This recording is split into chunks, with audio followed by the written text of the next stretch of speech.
ഇന്നലെ US മാർക്കറ്റുകളെല്ലാം close ചെയ്തത് പോസിറ്റീവാണ്. ഫ്ലാറ്റ് പോസിറ്റീവായിട്ടാണ് ക്ലോസ് ചെയ്തേക്കുന്നത്. ഇന്ന് എൻവിഡിയയുടെ ഗൈഡൻസ് ഉണ്ട്. അത് എഐ സ്റ്റോക്കിനെ സംബന്ധിച്ചും ഐടി സ്റ്റോക്കിനെ സംബന്ധിച്ചും വളരെ നിർണായകമാണ്.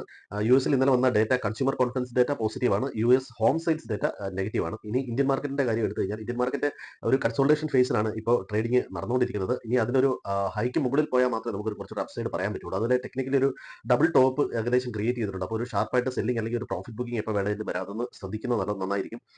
ഇന്ന് 25,040, 25,070 ലെവലിൽ ഓപ്പൺ ചെയ്യുമെന്ന് പ്രതീക്ഷിക്കുന്നു. 24,940, 24,860 ലെവലിൽ സപ്പോർട്ടുണ്ട്. റെസിസ്റ്റൻസ് ഉള്ളത് 25,110, 25,170 ലെവലാണ്. ബാങ്ക് നിഫ്റ്റിയെ സംബന്ധിച്ചിടത്തോളം 51,110 ലെവലിൽ സപ്പോർട്ടുണ്ട്. 51,050, 50,920 ലെവലാണ് അടുത്ത സപ്പോർട്ട്. റെസിസ്റ്റൻസ് ഉള്ളത് 51,300, 51,470, 51,630 ലെവലാണ്. ഇന്ന് വരാനുള്ള പ്രധാനപ്പെട്ട ഡേറ്റ ജർമ്മൻ കൺസ്യൂമർ ക്ലൈമറ്റ് ഡേറ്റയും അതുപോലെ ഫ്രഞ്ച് ജോബ് ഡേറ്റയും ഓസ്ട്രേലിയൻ ഇൻഫ്ലേഷനുമാണ് പ്രധാനപ്പെട്ട ഡേറ്റയിൽ നിന്ന് വരാനുള്ളത്.